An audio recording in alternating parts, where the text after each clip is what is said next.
बिस्मिल्लाहिर्रहमानिर्रहीम। अस्सलाम वालेकुम स्टूडेंट्स, कैसे हैं आप लोग? होपफुली आप सब अच्छे होंगे, सेहतमंद होंगे।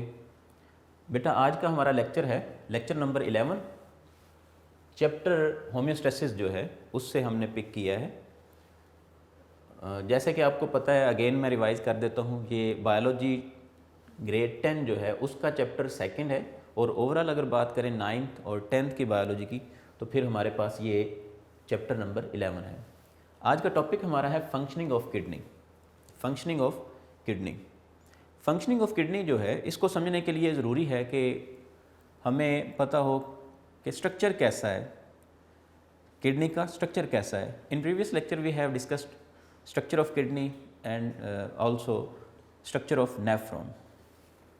We know that nephron is the basic structural and functional unit of kidney। और अगर basic structural and functional unit of kidney जो है नेफ्रॉन है, तो फिर हमें नेफ्रॉन का स्ट्रक्चर जो है बहुत अच्छे से याद होना चाहिए, फिर जाके हम जो है प्रॉपर फंक्शनिंग ऑफ किडनी को जो है डिस्कस कर सकेंगे। अब फंक्शनिंग ऑफ किडनी जो है, इसके हवाले से मैं एक दो बातें पहले आपको बताता चलूँ। ये बहुत ही इम्पोर्टेंट क्वेश्चन है, लॉन्ग क्वेश्चन के तौर पर बेशुमार मरतबा जो है वो लाहौर बोर्ड में और दूसरे बोर्ड में जो है वो आ चुका है। इसको कई तरह से क्वेश्चन को पूछा जा सकता है और बच्चे जो हैं वो कंफ्यूज हो जाते हैं। फॉर एग्जांपल डायरेक्टली पूछा जा सकता है, right a note on functioning of kidney, right a note on functioning of kidney. Secondly पूछा जा सकता है कि give the steps of urine formation. ठीक है, इसी तरह से एक और तरह से भी ये क्वेश्चन पूछा जा सकता है कि यूरिन फॉर्मेशन में किडनी का रोल क्या है, what is the role of kidney in urine formation. अब ये देखें, कई तरह से जो है वो क्वेश्चन पूछा जा सकता है। अब जैसे कि किडनी फंक्शनिंग या स्टेप्स फॉर यूरिन फॉर्मेशन, तो अब आप देखें इन दोनों में फ़र्क कोई नहीं है। इन दोनों के आंसर में हम लिखेंगे यही, लेक्चर नंबर 11 ही हम लिखेंगे, टॉपिक यही लिखेंगे हम, फंक्शनिंग ऑफ किडनी। लेकिन उसने थोड़ा सा इसको कह लें कि मोल्ड कर दिया है, स्टेप्स का नाम दे दिया है, क्योंकि फंक्शनिंग ऑफ किडनी जो है इसको हमने अपने समझने के लिए, for our assistance we have divided functioning of kidney into 3 steps. तो इसीलिए उसने जो है वो कई बार जो है इस तरह से पूछ लेता है कि give the steps for formation of urine. तो आज हम फंक्शनिंग ऑफ किडनी को पढ़ेंगे, लेकिन फंक्शनिंग ऑफ किडनी को पढ़ने से पहले हमें जो है वो स्ट्रक्चर ऑफ किडनी का पता होना चाहिए। In previous lecture number 10, we have discussed structure of kidney and structure of nephron। तो इसका मतलब यह है कि आपको स्ट्रक्चर ऑफ नेफ्रॉन और स्ट्रक्चर ऑफ किडनी जो है वो अच्छी तरह से याद होगा, और अगर ऐसा है तो फिर हम जो है वो फंक्शनिंग ऑफ किडनी को ईजिली पढ़ सकेंगे, इसको समझने में बिल्कुल आसानी होगी। जी, फंक्शनिंग ऑफ किडनी जो है इसको हम डिवाइड कर सकते हैं इनटू 3 स्टेप्स। उससे पहले असल में फंक्शनिंग ऑफ किडनी या किडनी का फंक्शन क्या है, याद रखना है कि किडनी का मेनली एक ही फंक्शन है इस ज़ुमरे में, कि यूरिन फॉर्मेशन। यूरिन फॉर्मेशन यानी कि किडनी का काम क्या है, एक काम यूरिन को प्रोड्यूस करना। ऑल्दो यूरिन प्रोडक्शन जो है इसके ज़रिए से ही किडनी जो है वो ऑस्मो रेगुलेटरी फंक्शन भी जो है वो परफॉर्म करता है। याद रखना आप कि जस्ट जब वो सिंपल फंक्शनिंग ऑफ किडनी की बात करेगा तो हमें ये लिखने हैं 3 स्टेप्स जो आज हम डिस्कस करेंगे। और अगर वो osmo regulatory function of kidney पूछता है तो फिर हमें जो है वो नेक्स्ट हम एक टॉपिक पढ़ने जा रहे हैं, तो फिर नेक्स्ट लेक्चर में हम उसको देखेंगे। तो आज फंक्शनिंग ऑफ किडनी को फ़िलहाल हम डिस्कस करने जा रहे हैं। फंक्शनिंग ऑफ किडनी जो है ये असल में क्या है, यूरिन फॉर्मेशन। और यूरिन फॉर्मेशन जो है ये एक स्टेप में नहीं होता, बल्कि यूरिन फॉर्मेशन जो है इसको 3 स्टेप्स में कंप्लीट किया जाता है। वो स्टेप्स कौन कौन से हैं वही आज के हमारे की पॉइंट्स होंगे, ज़रा 1 बाय 1 हम देखते हैं। जी, फर्स्ट स्टेप है हमारे पास प्रेशर फिल्ट्रेशन। हम फर्स्ट स्टेप को नाम देते हैं प्रेशर फिल्ट्रेशन का। सेकंड स्टेप जो होगा किडनी फंक्शनिंग का, ये है हमारे पास selective reabsorption.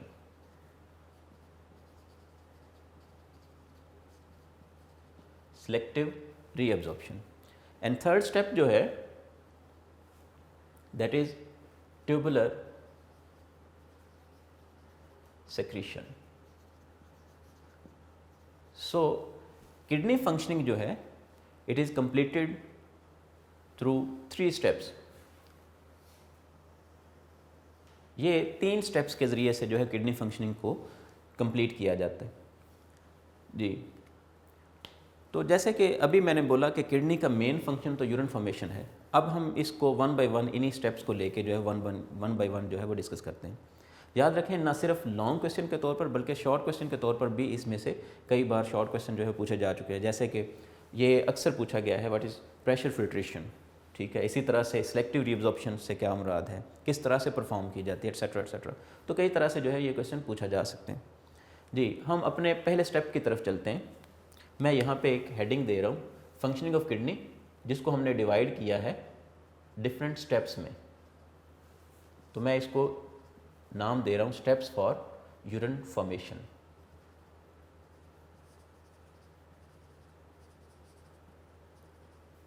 Ji, steps for urine formation.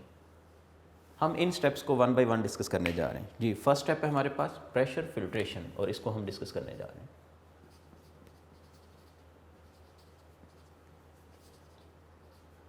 Pressure filtration ji. Filtration क्या चीज़ है? फिल्ट्रेशन आपने पढ़ा है चैप्टर नंबर 4 में, ग्रेड 9 में चैप्टर नंबर 4 में फिल्ट्रेशन का एक छोटा सा टॉपिक था, आपने वहाँ पे पढ़ा है। फिल्ट्रेशन क्या है असल में?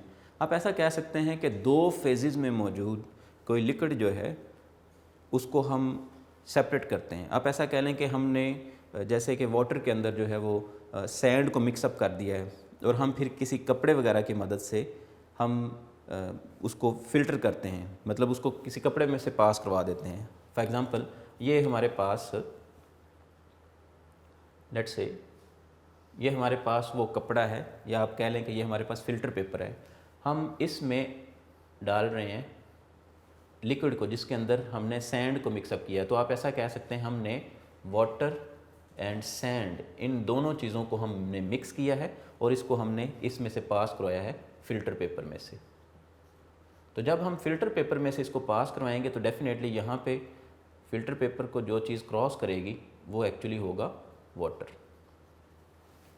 ये है वाटर, और जो ऊपर रह जाएगा दैट इज़ सैंड।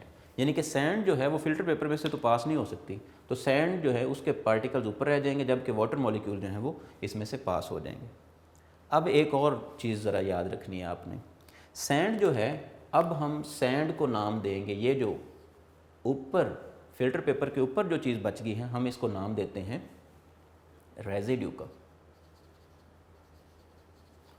और ये जो वाटर है इसको हम बोलेंगे फिल्ट्रेट। फिर से बात रिपीट कर रहा हूँ, फिल्ट्रेशन असल में क्या है? फिल्ट्रेशन के ज़रिए से हम 2 चीज़ों को जो है वो सेपरेट कर सकते हैं। सो ये सेपरेशन का एक फिनोमेना है, सेपरेशन का एक प्रोसेस है। लेट्स से हमारे पास हमने इन 2 चीज़ों को मिक्सअप कर दिया है, वाटर और सैंड को। वाटर और सैंड को हमने मिक्सअप कर दिया और अब हम ये चाह रहे हैं कि सैंड को सेपरेट कर लिया जाए और वाटर को सेपरेट कर दिया जाए। तो इन दोनों की सेपरेशन के लिए हम क्या करेंगे? फ़िल्टर पेपर में से इसको पास करवाएंगे। जब हम फ़िल्टर पेपर में से पास करवाएंगे तो जो चीज़ फ़िल्टर पेपर के ऊपर बच गई है हम इसको नाम दे रहे हैं जी रेजिड्यू का, और जो चीज़ फ़िल्टर पेपर से जो है वो फ़िल्टर पेपर को क्रॉस करती है उसको हम नाम दे रहे हैं फ़िल्ट्रेट का। सो इस केस में वाटर फ़िल्ट्रेट होगा और सैंड जो है ये रेजिड्यू। ये फ़िल्ट्रेशन की आपको मेरे ख्याल में कोई थोड़ी बहुत समझ आ गई होगी। अब हम नेक्स्ट बात करते हैं प्रेशर फ़िल्ट्रेशन से क्या मुराद है। नाम से ज़ाहिर है प्रेशर। अगर हम ये प्रोसेस हमने नॉर्मल स्पीड से करवाया, हमने जो है पोर किया इस तरह से, आपने ये भी नोट किया होगा कि हम ज़रा फोर्सफुली अगर हम ज़्यादा कह लें कि इस तरह से किसी चीज़ को ज़्यादा ऊपर लेके जाएं, यानी कि उस ज़्यादा थोड़ा ऊपर लेके जाएं और उसको प्रेशर के तहत इस तरह से फ़िल्टर करें तो वो इजीली फ़िल्टर होती है। तो प्रेशर फ़िल्ट्रेशन से मुराद ये है यहाँ पे कि जो ब्लड प्रेशर है उसको यूज़ किया जाएगा फ़िल्ट्रेशन के लिए। हमें पता है हमारे बॉडी में ब्लड प्रेशर जो है वो बहुत ज़्यादा है। अब उस ब्लड प्रेशर को यूज़ किया जाएगा फॉर प्रेशर फ़िल्ट्रेशन।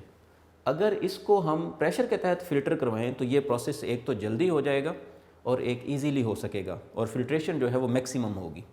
इसलिए प्रेशर फिल्ट्रेशन का मैकेनिज़्म यूज़ किया जाता है फॉर यूरिन फॉर्मेशन। अब प्रेशर फिल्ट्रेशन किस तरह से परफॉर्म होगा ये ज़रा नोट फरमाना है आपने। लेट्स से ये एक किडनी है, लेट्स से ये एक किडनी है। किडनी के अंदर एंटर होती हैं दो तरह की ब्लड वेसल्स। लेट्स से एक ये हमारे पास ब्लड वेसल है, मैं एक ही फ़िलहाल शो करूँगा। लेट्स से ये ब्लड वेसल है, इस ब्लड वेसल को हम नाम देते हैं बेटा रीनल आर्टरी। रीनल आर्टरी जो है ये ब्लड लेके आ रही है हार्ट से, हार्ट से ऑक्सीजनेटेड ब्लड लेके आ रही है। लेकिन यहाँ पे हम ऑक्सीजनेटेड डीऑक्सीजनेटेड को डिस्कस नहीं कर रहे, फिलहाल हम फिल्ट्रेशन की बात करेंगे, इसको आपने मिक्सअप भी नहीं करना। तो रीनल आर्टरी जो है ये ब्लड लेके आ रही है टुवर्ड्स किडनी। अब ये जैसे ही किडनी के अंदर एंटर होती है रीनल आर्टरी तो ये डिवाइड होना शुरू हो जाती है। लेट्स से इस तरह से इसमें डिवीजन स्टार्ट होगी, ये दो में डिवाइड होगी। इसी तरह से फर्दर जो है इसमें फर्दर डिवीजन होती जाएगी, ये डिवाइड होती जा रही, फिर इस तरह से। तो ये डिवाइड हो के इस कदर बारीक जो है वो आर्ट्रियोल्स में कन्वर्ट हो जाएगी, जिनको हम एफरेंट और इफरेंट आर्ट्रियोल्स का नाम देते हैं, हम प्रीवियस लेक्चर में डिस्कस कर चुके हैं। फिलहाल समझाना ये मकसद था कि रीनल आर्टरी जो है ये डिवाइड होके किस में, किडनी में जैसे ही एंटर होती है तो रीनल आर्टरी जो है वो डिवाइड हो जाती है। अब रीनल आर्टरी डिवाइड होती है तो इस कदर डिवाइड होने के बाद रीनल आर्टरी जो है उसमें प्रेशर जो है जैसे जैसे जो है ये डिवाइड होती जाती हैं वैसे ही जो है वो प्रेशर फर्दर जो है वो डिसिपेट होता जाता है। ऐसा कह सकते हैं कि प्रेशर जो है वो इसी तरह से जो है वो मुंतशिर होता जाता है हर एक पार्ट में। इस तरह से हर एक जो हमारे पास छोटी आर्टरी है इसके अंदर जो है वो प्रेशर जो है वो जा रहा है। तो रीनल आर्टरी में जो प्रेशर था वही फर्दर जो है वो उसको डिस्ट्रीब्यूट कर दिया गया है डिफरेंट जो है वो आर्ट्रियोल्स में। अब हर एक आर्ट्रियोल जो है हमें पता है कि आर्ट्रियोल एंटर होता है इनटू हर एक आर्ट्रियोल जो है एफरेंट आर्ट्रियोल्स खास तौर पे जिनको हम नाम देते हैं ये एंटर होते हैं ग्लोमेरुलस में। ग्लोमेरुलस क्या चीज़ है, अगर प्रीवियस लेक्चर को आप याद फरमाएं तो आपको याद होगा कि हमने स्ट्रक्चर ड्रॉ किया तो उसमें हमने एक दो चीज़ों को लेबल किया। फॉर एग्जांपल हमारे पास ये बुमेन कैप्सूल है, लेट्स से बुमेन कैप्सूल, और उसके बाद जो है ये फर्दर ट्यूबुलर पार्ट है। आपने यहाँ पे पढ़ा था जब हमने स्ट्रक्चर को डिस्कस किया कि आर्ट्रियोल जो हैं जिनको हमने नाम दिया एफरेंट आर्ट्रियोल्स वो इस तरह से एंटर होते हैं इनटू बुमेन कैप्सूल, और बुमेन कैप्सूल जो है उसके इनसाइड इनक्लोज होके एक नेटवर्क बना देते हैं कैपिलरीज़ का, और ये कैपिलरीज़ का नेटवर्क जो है वो दूसरी साइड पे जाके जो है फिर से ज्वाइन होता है और ये इफरेंट आर्ट्रियोल्स बना देता है। एफरेंट आर्ट्रियोल्स और इफरेंट आर्ट्रियोल्स, और इस रीजन को हमने क्या नाम दिया है ग्लोमेरुलस का। मैं इनकी लेबलिंग करता हूँ। ये है हमारे पास ग्लोमेरुलस,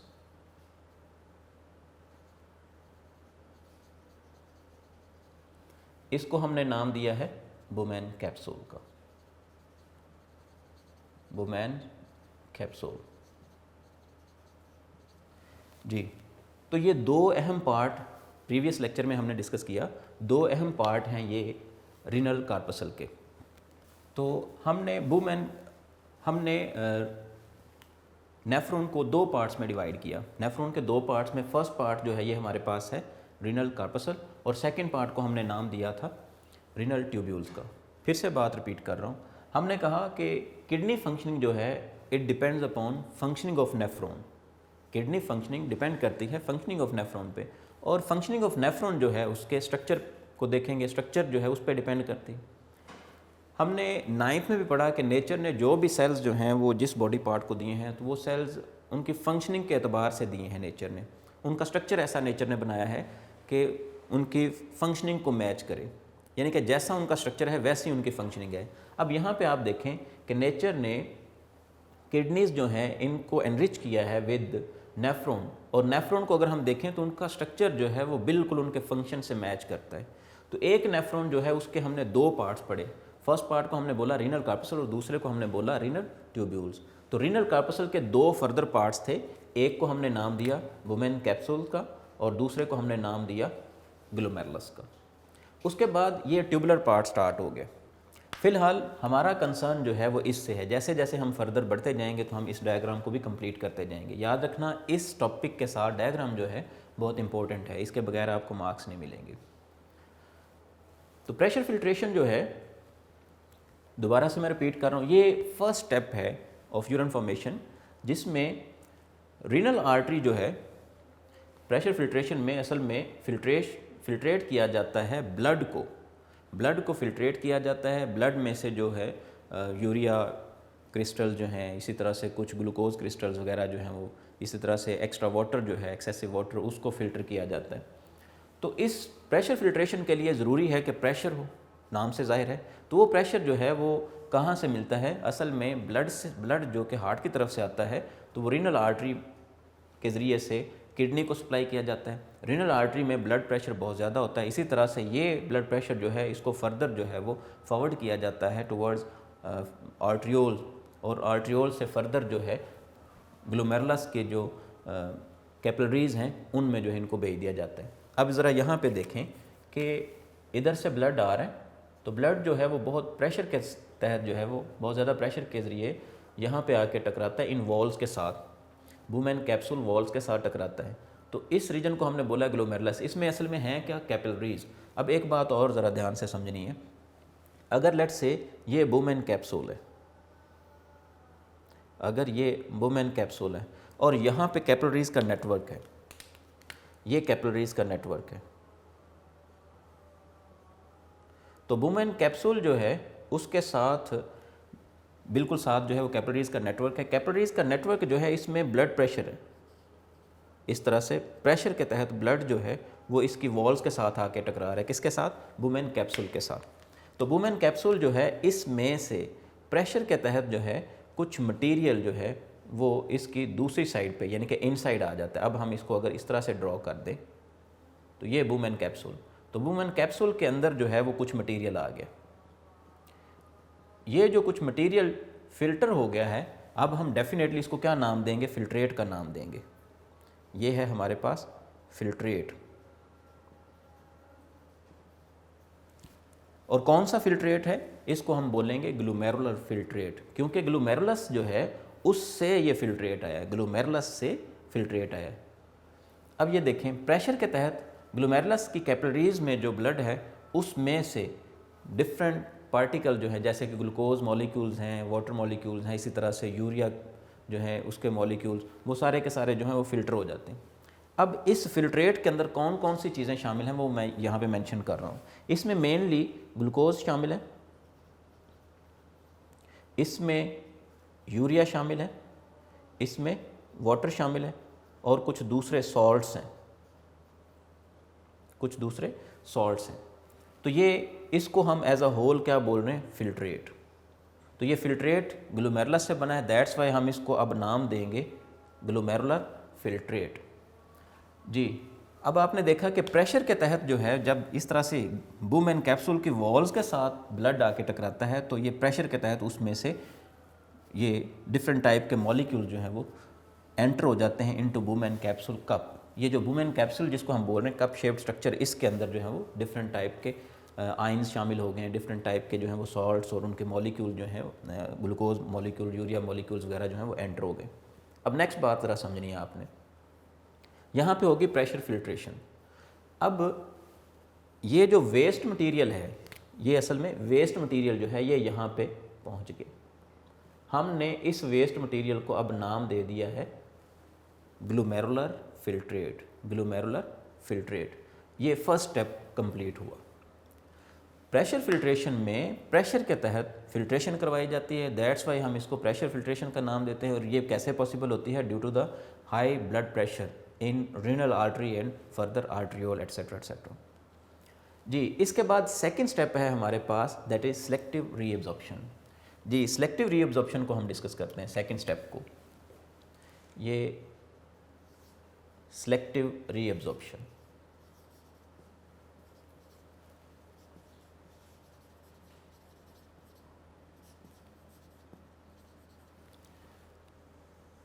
सिलेक्टिव रीअब्जॉर्प्शन जो है ये सेकंड स्टेप है। सिलेक्टिव रीअब्जॉर्प्शन में नाम से जाहिर है कि जो फिल्ट्रेट यहाँ पे बना है, जिसको हमने ग्लोमेरुलर फिल्ट्रेट कहा है, इसमें से कुछ चीज़ें जो हैं वो रिटर्न की जाती हैं टू ब्लड। ब्लड कैपिलरीज जो हैं उनको फर्दर रिटर्न की जाती हैं। अब ज़रा बात को समझना है इस तरह से, ये है हमारे पास ट्यूबुलर पार्ट स्टार्ट हो गया, यहाँ से ऑनवर्ड ट्यूबुलर पार्ट स्टार्ट हो गया, जैसे कि हमने नेफ्रॉन के स्ट्रक्चर में पढ़ा। ट्यूबुलर पार्ट जो है इसको हमने फर्दर डिवाइड किया था इनटू 3 पार्ट्स। ये हमारे पास ट्यूबुलर पार्ट का सेकंड पार्ट, जिसको हमने नाम दिया था loop of Henley. U shaped structure जो है इसको हमने नाम दिया था loop of Henley. First part जिसको हमने नाम दिया proximal convoluted tubules, PCT, proximal convoluted tubule, इसको हमने नाम दिया था लूप ऑफ हेनले। और ये थर्ड पार्ट स्टार्ट हो गया। ये थर्ड पार्ट जो है इसको हमने नाम दिया था डिस्टिल्ड कॉन्वोल्यूटेड ट्यूब्यूल्स, यानी कि DCT, डिस्टिल्ड कॉन्वोल्यूटेड ट्यूब्यूल। तो मैं स्ट्रक्चर को साथ साथ इसलिए रिपीट कर रहा हूँ ताकि हमें फंक्शन को समझने में आसानी हो। प्रेशर फिल्ट्रेशन का फिनोमेना जो है वो यहाँ पे कंप्लीट हो गया। हम ये कह सकते हैं कि ये दोनों चीज़ें जो हैं ये इन्वॉल्व थी इन प्रेशर फिल्ट्रेशन, और ये फर्स्ट पार्ट था यानी कि रीनल कार्पसल नेफ्रॉन का। सेकंड पार्ट जो है इसके गिर्द जो है वो डिफरेंट कैपिलरीज जो हैं वो उनका नेटवर्क, इस तरह से कैपिलरीज का नेटवर्क इनके गिर्द इस तरह से मौजूद है। मैं आपको समझाने के लिए जस्ट एक कैपिलरी जो है वो ड्रॉ कर रहा हूँ ताकि मुश्किल ना हो, अदरवाइज़ जो है वो स्ट्रक्चर जो है वो उसमें मिक्सिंग हो जाएगी, एम्बिग्युइटी जो है वो जनरेट हो जाएगी, तो फिर आपको समझ नहीं आएगी। फ़िलहाल यहाँ पे मैंने एक कैपिलरी को यहाँ पे ड्रॉ किया है। अब ये जो फिल्ट्रेट है ये मूव करेगा, फर्दर मूव करेगा टुवर्ड DCT, यानी कि इसने PCT, प्रॉक्सिमल कॉन्वोल्यूटेड ट्यूब्यूल से लूप ऑफ हेनले, और फिर इसने DCT में पहुँचना और वहाँ से फिर फर्दर जो है वो इससे बड़ी जो ट्यूब्यूल्स हैं उनके अंदर जो है वो पहुँचेंगे। लेकिन फ़िलहाल हम यहाँ पे इसको डिस्कस करते हैं सिलेक्टिव रीअब्जॉर्प्शन। सिलेक्टिव रीअब्जॉर्प्शन असल में क्या चीज़ है? सिलेक्टिव रीअब्जॉर्प्शन जो है इसमें याद रखना है अप टू 99% जो ग्लोमेरुलर फिल्ट्रेट है उसको फर्दर रीअब्जॉर्ब किया जा सकता है। ये रीअब्जॉर्प्शन क्या है? रीअब्जॉर्प्शन जो है पहले इसको समझना है। Reabsorption from nephron to blood capillaries. अगर आपको ये लाइन याद रहेगी तो सारा मसला ही हल हो जाएगा। असल में रीअब्जॉर्प्शन जो है, सिलेक्टिव रीअब्जॉर्प्शन, इसमें नेफ्रॉन से जो ये मटेरियल जो फ़िल्टर हुआ है, जिसको हमने ग्लोमेरुलर फिल्ट्रेट का नाम दिया है, इसने वापस ब्लड में जाना है। यानी कि आप ये कह सकते हैं कि यहाँ से ये वाला मटेरियल जो है ये वापस जाएगा into blood capillaries, into blood capillaries. याद रखना है पहले इन प्रेशर फिल्ट्रेशन ब्लड से जो वेस्ट मटेरियल है, ब्लड से वेस्ट मटेरियल जो है वो आया है इनटू बूमेन कैप्सूल, या आप ऐसा कह सकते हैं कि नेफ्रॉन का हिस्सा बन गया। अब नेफ्रॉन का ये जो ट्यूबुलर पार्ट है इसमें से डिफरेंट पॉइंट्स से रीअब्जॉर्ब किया जाएगा। ये जो मटेरियल इसके अंदर जा रहा है जिसको हम ग्लोमेरुलर फिल्ट्रेट बोल रहे हैं, तो ये ग्लोमेरुलर फिल्ट्रेट जो है इसका अप टू 99% जो है उसको वापस रिटर्न किया जाएगा इनटू ब्लड कैपिलरीज। और याद रखना ऐसा हर दफ़ा नहीं होगा अप टू 99%, यानी कि ये कैपेसिटी है नेफ्रॉन की कि वो इस ग्लोमेरुलर फिल्ट्रेट का 99% तक जो है वो रीअब्जॉर्ब कर सकता है सीवियर केसेस में। अब ऐसा नहीं कि हर बार जो है 99% तक जो ग्लोमेरुलर फिल्ट्रेट है उसको वापस ले लिया जाता है इनटू ब्लड, नहीं, जितनी ज़रूरत है ये असल में किस तरह से डिसाइड किया जाता है?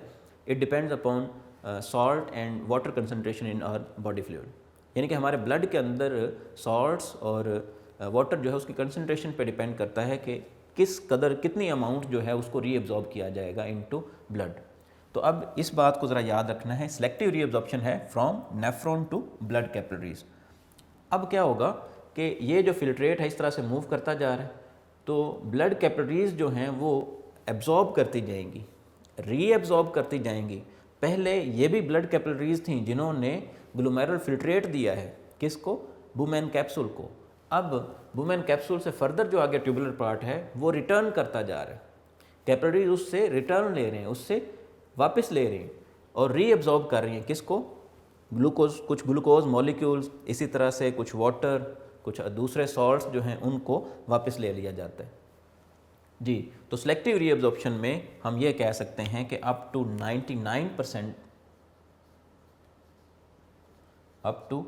99% फिल्ट्रेट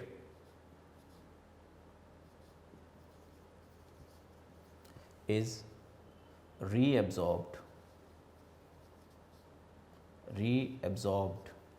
into blood capillaries जी। तो अप टू 99%। अच्छा, एक बात बहुत अहम है और कई बार जो है वो एक MCQs के तौर पर जो है बोर्ड में पूछी गई है, प्रेशर फिल्ट्रेशन के हवाले से, वो मेरे जहन में आई तो मैंने कहा अभी आपको बताता चलूँ। आपने यहाँ पे देखा ग्लूकोज मॉलिक्यूल्स हैं, यूरिया, वाटर और कुछ सॉल्ट्स हैं। यहाँ पे सेल्स या प्रोटीन्स की बात नहीं हो रही, याद रखना, प्रोटीन्स और सेल्स जो हैं वो फिल्टर नहीं होंगे। ये इस तरह से MCQs पूछा जाता है कि which one of these is not reabsorbed, sorry, which one of these is not filtered during pressure filtration। तो वो चीज़ आपने बतानी है, कौन सी चीज़ जो है वो फ़िल्टर नहीं होती ड्यूरिंग प्रेशर फिल्ट्रेशन। वो नीचे उसने ऑप्शन में लिखा होगा प्रोटीन एंड सेल्स और बाकी ये चीज़ें ग्लूकोज, यूरिया, वाटर, तो ये सारी चीज़ें तो हो जाएंगी फ़िल्टर, लेकिन सेल्स और प्रोटीन मॉलिक्यूल जो हैं चूँकि बड़े होते हैं इसलिए वो फ़िल्टर नहीं हो पाते ड्यूरिंग प्रेशर फिल्ट्रेशन। अब सेकंड स्टेप था हमारे पास सिलेक्टिव रीअब्जॉर्प्शन। अब सिलेक्टिव रीअब्जॉर्प्शन में एक दो पॉइंट्स बहुत ही अहम है, समझने लायक हैं जी। PCT और DCT जो हैं, ख़ास तौर पर इन दोनों का कंसर्न जो है ये वाटर रीअब्जॉर्प्शन के साथ है। फिर से रिपीट कर रहा हूँ, PCT और DCT जो है इनका ख़ास तौर पर कंसर्न जो है वाटर और ग्लूकोज जो है उसको रीअब्जॉर्ब करने से, जबकि लूप ऑफ हेनले जो है इसके दो आर्म्स हैं। लूप ऑफ हेनले के दो आर्म्स हैं, एक को हम बोलते हैं डिसेंडिंग और दूसरे को हम बोलते हैं असेंडिंग, डिसेंडिंग एंड असेंडिंग जी। अब असेंडिंग और डिसेंडिंग में ज़रा हम देखते हैं कि किस तरह से ये जो है वो अपना रोल प्ले करते हैं। जो इसका लूप ऑफ हेनले का जो डिसेंडिंग लिम्ब है, मैंने D से इसको मेंशन कर दिया है, डिसेंडिंग लिम्ब, और दूसरा है हमारे पास असेंडिंग लिम्ब, मैंने A से इसको मेंशन कर दिया है। डिसेंडिंग लिम्ब और असेंडिंग लिम्ब, यह जो डिसेंडिंग लिम्ब है इसका काम होता है वाटर की रीअब्जॉर्प्शन करना, जबकि असेंडिंग लिम्ब जो है इसका काम है सॉल्ट्स एंड आयंस, यानी कि आयंस जो हैं उनको रीअब्जॉर्ब करना। और याद रखना ख़ास तौर पर इन आयंस में सोडियम आयंस होते हैं। फिर से बात रिपीट कर रहा हूँ, PCT यानी कि प्रॉक्सिमल कॉन्वोल्यूटेड ट्यूब्यूल और DCT डिस्टिलेटेड कॉन्वोल्यूटेड ट्यूब्यूल जो है इनका काम ऑलमोस्ट सेम है, इन्होंने वाटर को रीअब्जॉर्ब करना है। जबकि लूप ऑफ हेनले जो है इसके दो एंड्स हैं, दो लिम्ब्स हैं, एक डिसेंडिंग और दूसरा असेंडिंग। डिसेंडिंग लिम्ब जो है it is related to water reabsorption, यानी कि इसमें वाटर रीअब्जॉर्प्शन होती है, जबकि असेंडिंग लिम्ब जो है इसमें सॉल्ट्स यानी कि आयंस की रीअब्जॉर्प्शन होती है जी। ये बात ज़रा जहन नशीन फरमानी है, इस हवाले से भी वो बाज़ दफ़ा जो है MCQs पूछ सकता है, शॉर्ट क्वेश्चन पूछ सकता है जी। नेक्स्ट चलते हैं, थर्ड स्टेप है हमारे पास ट्यूबुलर सिक्रीशन। अब तक हमने प्रेशर फिल्ट्रेशन को डिस्कस किया है, फिर हमने सिलेक्टिव रीअब्जॉर्प्शन को डिस्कस किया है, अब हम ट्यूबुलर सिक्रीशन की बात करते हैं जी। Tubular secretion,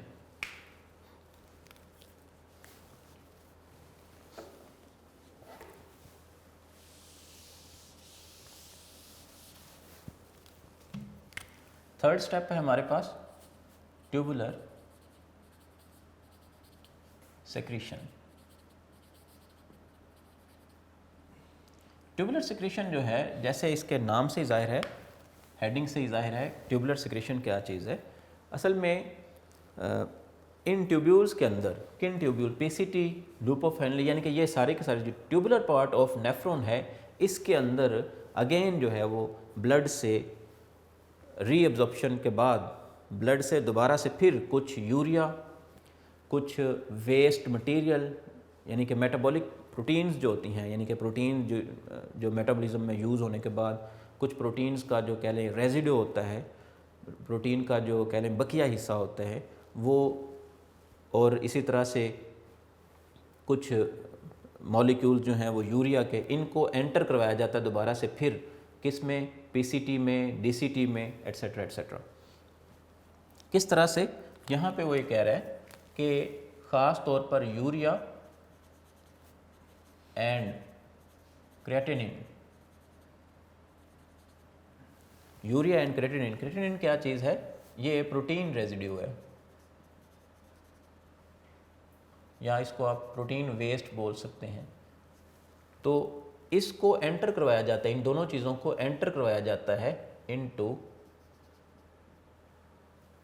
tubular part of nephron. इन चीज़ों को ट्यूबुलर पार्ट ऑफ नेफ्रॉन के अंदर जो है वो एंटर करवाया जाता है, यूरिया, क्रिएटिनिन और कुछ दूसरे जो हैं वो आयंस और सॉल्ट्स होते हैं। तो ऐसा क्यों हो रहा है, ये कहाँ से आते हैं, ये आते हैं असल में from blood into tubular part of nephron, यानी कि ब्लड से यूरिया और क्रिएटिनिन जो है इनको एंटर करवाया जाता है into tubular part of nephron.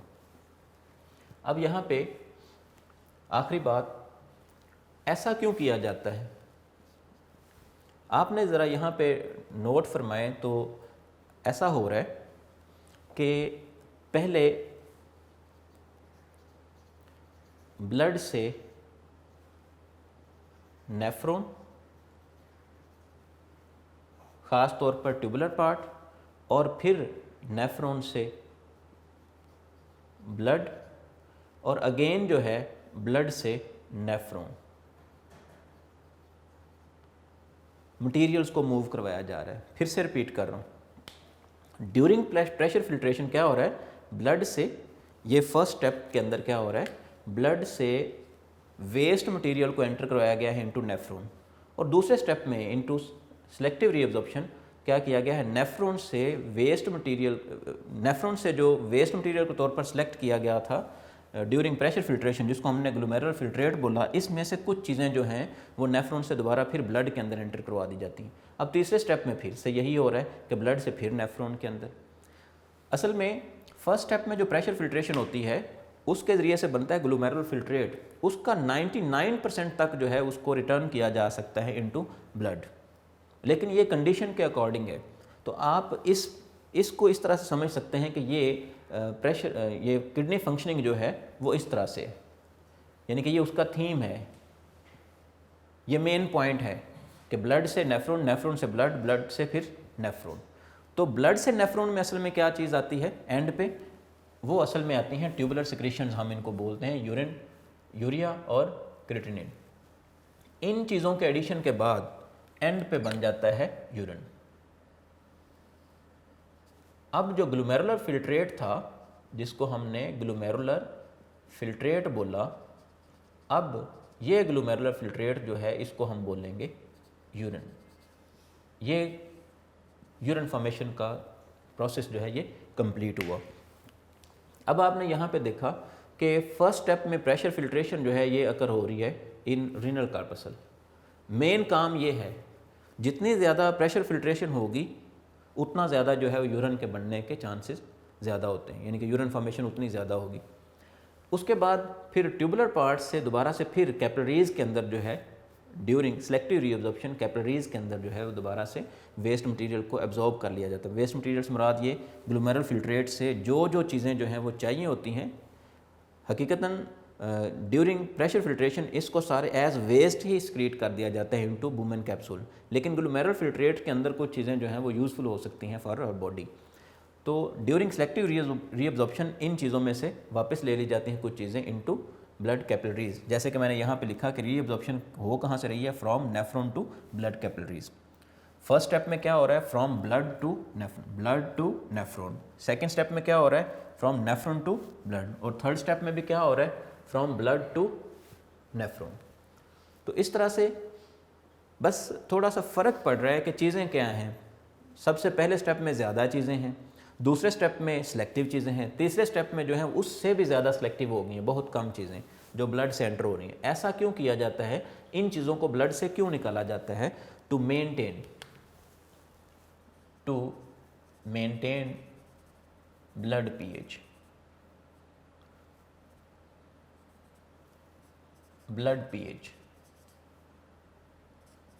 Blood की पीएच जो है उसको मेंटेन करने के लिए, यानी कि क्रेटिनिन से छुटकारा पाया जाता है, इसी तरह से यूरिया जो है उससे छुटकारा पाया जाता है ताकि ब्लड की जो पीएच है उसको मेंटेन किया जा सके। और इस हवाले से जो है वो एक बहुत अहम एमसीक्यूज़ भी पूछा जाता है कि जी ब्लड जो है उसकी पीएच जो है वो कितनी मेंटेन की जाती है। तो ब्लड पीएच जो है इसको रखा जाता है 7.35 टू 7.45। ये पीएच जो है ये 7.35 टू 7.45 जो है रखा जाता है। एक दो चीज़ें एंड पे, डेली जो है वो एक शख्स में कितना यूरिन जो है वो प्रोड्यूस होता है। जी, हर एक शख्स जो है, एक नॉर्मल ह्यूमन बीइंग जो है उसमें 1.4 लीटर, ऑलमोस्ट 1.4 लीटर यूरिन जो है ये प्रोड्यूस होता है पर डे। अब एट द एंड कॉम्पोजिशन है। आज के लेक्चर में हमने देखें 3 स्टेप्स हमने पढ़े हैं। फंक्शनिंग ऑफ किडनी को हमने डिवाइड किया इनटू 3 स्टेप्स, तो हमने 3 स्टेप्स पढ़े हैं। फर्स्ट स्टेप में क्या हो रहा है, सेकंड में क्या हो रहा है, थर्ड में क्या हो रहा है, ठीक है। इसमें हमने ये देखा कि इन स्टेप्स के अलावा हमने डायग्राम भी ड्रॉ किए। अब इस डायग्राम को कंप्लीट करते हैं, मैं ज़रा आपको समझा भी दूँ साथ। डीसीटी जो है ये फर्दर इनसे बड़ी कलेक्टिंग डक्ट्स के अंदर जो है वो इस तरह से पोर कर दी जाती हैं। आपकी बुक में उसने इस तरह से ड्रॉ किया हुआ है। आपने एक और कंफ्यूज नहीं होना, मैंने ये जो स्ट्रक्चर ड्रॉ किया है कि ये आप ये स्ट्रक्चर ड्रॉ कर सकते हैं, ये गलत नहीं है। बस ये उन्होंने क्या किया है कि इसको दूसरी साइड पे ले गए। ये वाला जो ट्यूबुलर पार्ट है इसको इस तरह से उन्होंने मिरर इमेज बना दिया, यानी कि दूसरी साइड पे ले गए। अब ये बिल्कुल आपका जो है वो स्ट्रक्चर ठीक है, आप इसको यूज़ कर सकते हैं। और ये बिल्कुल आप कह सकते हैं कि स्ट्रेट है, इसको समझना भी आसान है कि फर्स्ट पार्ट में ये हो रहा है, सेकंड में ये हो रहा है, थर्ड में ये हो रहा है। अब यहाँ पे कलेक्टिंग डक्ट्स आ गई हैं, तो सिर्फ एक ही नेफ्रॉन नहीं, बेशुमार नेफ्रॉन जो है वो इस तरह से पोर किए जाते हैं। उनकी जो सेक्रेशंस हैं, यानी कि यूरिन प्रोड्यूस हो रहा है डिफरेंट नेफ्रॉन्स के अंदर, उसको एक बड़ी कलेक्टिंग डक्ट के अंदर, और इसी तरह से फिर कलेक्टिंग डक्ट जो हैं उनको पेपिलरी डक्ट्स के अंदर, फिर पेपिलरी डक्ट जो हैं उनको फर्दर जो है पेल्विस के अंदर पोर कर दिया जाता है, और फिर पेल्विस से यूरिटर के ज़रिए से यूरिनरी ब्लैडर तक पहुँचाया जाता है यूरिन को। अब यहाँ पे एक बात तो हमने ये की कि यूरिन जो है ये 1.4 लीटर पर डे जो है एक्सक्रीट होता है इन नॉर्मल ह्यूमन बीइंग। अगली बात ज़रा हमने समझनी है, ये यूरिन के अंदर असल में चीज़ें कौन कौन सी होती हैं, यूरिन के अंदर चीज़ें कौन कौन सी शामिल हैं। इसको हम बोलते हैं ब्लड कॉम्पोजिशन, यूरिन कॉम्पोजिशन या केमिकल कॉम्पोजिशन ऑफ यूरिन। तो केमिकल कॉम्पोजिशन ऑफ यूरिन को हम समझते हैं जी,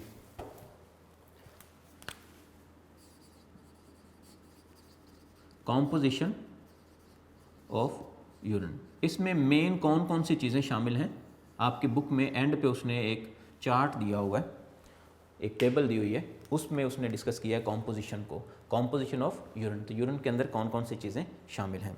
मेनली जो है वो यूरिन के अंदर यूरिन प्रोडक्शन का काम ही ये होता है कि वाटर जो है, अगर एक्स्ट्रा वाटर है बॉडी में तो इससे छुटकारा पाया जाए।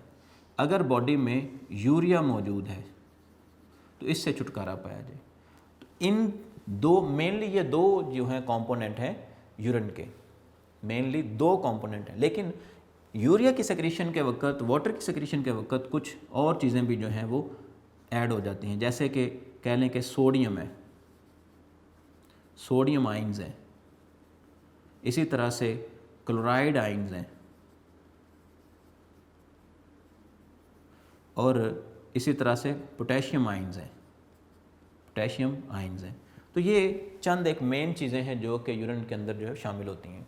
वाटर जो है ये अप टू 95% हो सकता है यूरिन के अंदर, लेकिन ये कॉम्पोजिशन जो है वो वेरी करती है, ठीक है।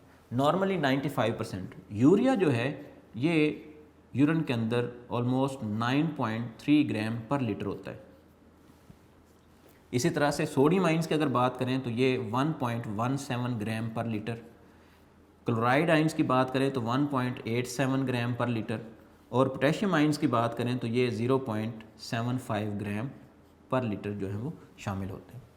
तो इस टेबल में से भी जो है वो कोई MCQ जो है वो पिक किया जा सकता है, लिहाजा इसको भी आप जो है वो जहन नशीन फरमा लें, इसको भी याद कर लें। जी, एट द एंड हम इस लेक्चर को जो है वाइंड अप करते हैं।